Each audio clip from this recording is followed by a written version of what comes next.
Hey, welcome back to the Happy Place Diaries. We're making a video today that we never thought we would have to make or that we would make.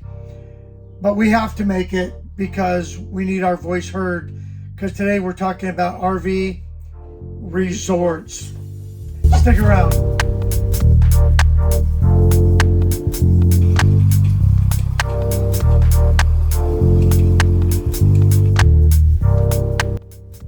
Hey, welcome back. Like I said, we're going to talk about RV resorts in this. No, it's okay. In this video, and we just stayed at an RV resort. That you actually talked to a gentleman at the RV show last month about. Right. So I don't know if they're a new company. I don't know if they're an old company, but this company is buying old campgrounds and they're converting them into resorts. So at the last RV show here in Portland, they had a big display set up and trying to get people to buy into their memberships, come stay at their resorts. Well, we had already made reservations to stay at the resort, and it's up in Kalama, Washington. And so I talked to the guy, and we were super excited. Yeah, Jerry's like, they don't have any trailers over 10 years old. They've got bar and they've got a restaurant there, and it sounded marvelous. Yeah. According to the website, this is a glorious place to be. Well, not so much. And again, we don't want really to be negative. This kind of stuff needs to be exposed. Right. So one good thing is the site that we were in, we had a view of the river. We had a beautiful site. The only thing is it wasn't full hookups. And we'll talk about that later with the price. And and that's what I was going to say. Full hookup is not necessarily a deal breaker. I mean, our tanks are big enough, especially for a weekend. Right. But when you're paying the prices when you're paying resort prices. Right. And they're the same for every spot in there. Right. So strike one was the price for not having full hookups. Okay, but let's back up and just start at the beginning. Okay. Our initial impression when we drove in was, this looks like a pretty average campground. In fact, I would say a little below average. I was giving them the benefit of the doubt. Okay, well, I'm not. So good, because I'm not later. I've seen better state parks. In fact, I've seen state parks that were not our favorite that were better. Well, even the place that we stayed at in Montana to go down to Yellowstone, it was nicer than that was. Yeah. And that was really nothing that we stayed at in Montana. So, go ahead.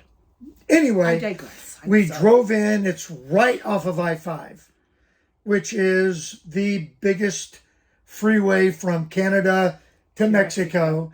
It's right. I mean, this resort is right off of I-5. Now, they don't hide the fact that they are catering to fishermen. Right. Or those that fish. And they have a boat launch right there at the campground. You can fish alongside the river. Right on, it is right on the Kalama River, which feeds right into the Columbia. In full disclosure, this belonged to some other company in the past, and my sister and Tom and Jen, and my brother-in-law, they all stayed there when it was under previous management. And their initial impression was, wow, they paved the street. Yeah. So, and they put a coat of paint on some of the buildings. But other than that, it was pretty much the same. Okay. Strike two, customer service. And check-in time is at 1 o'clock. So we showed up at 1:10. 1:15. Yeah, I think it was closer to 1:15. And the office was closed. There was a sign on the door that said that they would be back at 1:45. I think it said 1:45. But that's not what it said. It said 1:45 But because Mickey's hand was here and here. Okay, so regardless, check-in time is at 1 o'clock. And we're standing there, and employee shows up and asks us what we needed. She goes, "Are you checking in? Because I'm eating lunch. I'm on my lunch break." I'm on my lunch break. So listen, resort management, if check-in time is at 1, don't schedule your employees to be at lunch at 1 o'clock. Or have their lunch delivered. That's all I'm saying. So it was kind of a rocky start. And then we were told where we were supposed to go. And then the signage was wrong. Even though she drew on the map which way to go, I made the mistake of following the signs, which required us to do a maneuver to get into our site. Just another loop around the... Yeah, I mean, again... you backed up. That's right, you backed up. That wasn't a deal breaker, except if the park would have been crowded, it would have been a big deal.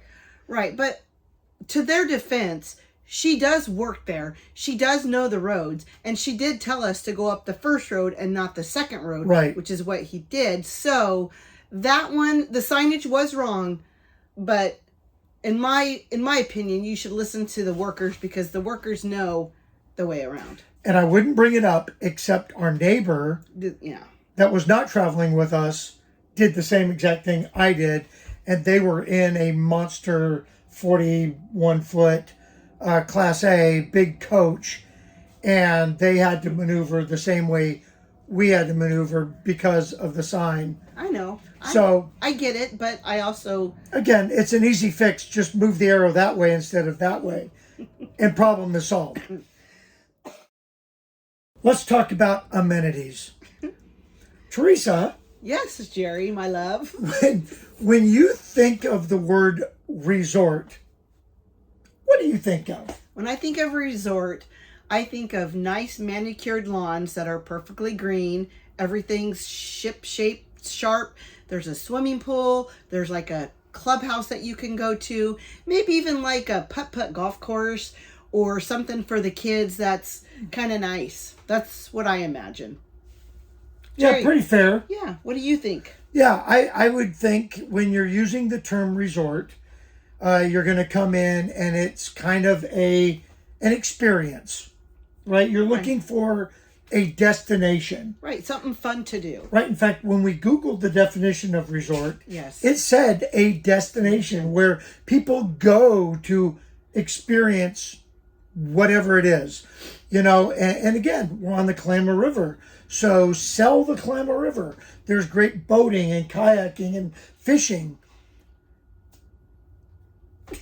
When I think of resort, I don't think that 2/3 of the campground is full-time seasonals. Yeah.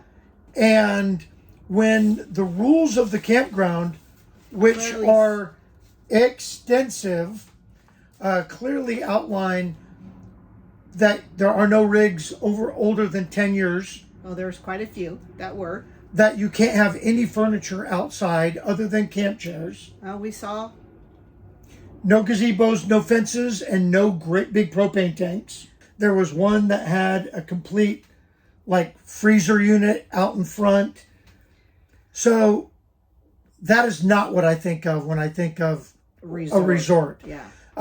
Now, if I'm way off, please let us know in the comment section. Totally. Again, I don't want to sound like I'm complaining, and certainly we don't want to sound like we're whining about that.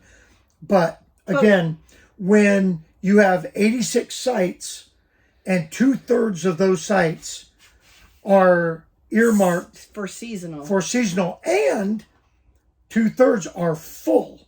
Well, and the seasonals, they get full hookups. And the guests do not. And nobody's enforcing the rule. So that's another thing that we kind of expect. So along with amenities, if you advertise that you have stuff, it should be available to the guests. And the correct times. And the correct locations. Right. So, like Teresa said, this RV resort had a restaurant on site and a bar right. on site. and the big reader board off of I-5 said open to the public. So you didn't have to just be staying at the resort to go to the restaurant or the bar.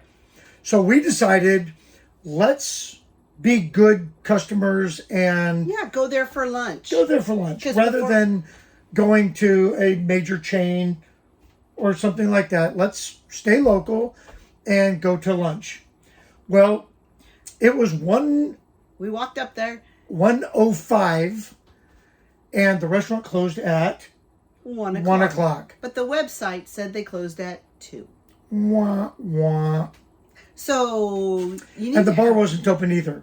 You know, don't tell us that you're going to be open, and then we walk up and there's another sign that says closing at 1 o'clock. Yep. And the same thing went for other amenities. Wi-Fi. Oh yeah. It says free Wi-Fi in the little brochure, but to use the Wi-Fi, you have to be sitting in the restaurant that's closed. Yeah. And it's like, oh, that's... So you can only use the Wi-Fi between 10 and 1. So, and again, that's not a deal breaker for us. No, but for people that need those, you yeah. know. So if you're traveling up and down I-5 and maybe you swing in there for a couple nights and you're working from the road, you better have your own internet access. Right. Because you're not going to get it at this place. Okay. Another customer service suggestion to this resort is that if a paying customer has paid in full for a specific site and then they get there and their site was not even what they paid for, which was close to the rest of us, send an email. Hey, we had to change your campsite number. Sorry for the inconvenience. Yeah, and I guess the moral of that is just communicate. Right. If you're a major resort, have a little bit of sense for the customer. And respect. Right. Oh, getting out. Yeah. So, space. Hold on. May I show them the map? And we were right down here. So, getting out on Sunday, we both had to back out of our site. It was a pull-through site, which we could not pull through. We couldn't pull through going in. We couldn't pull through going out. Again, when you're considering the size of rigs nowadays and you're a resort,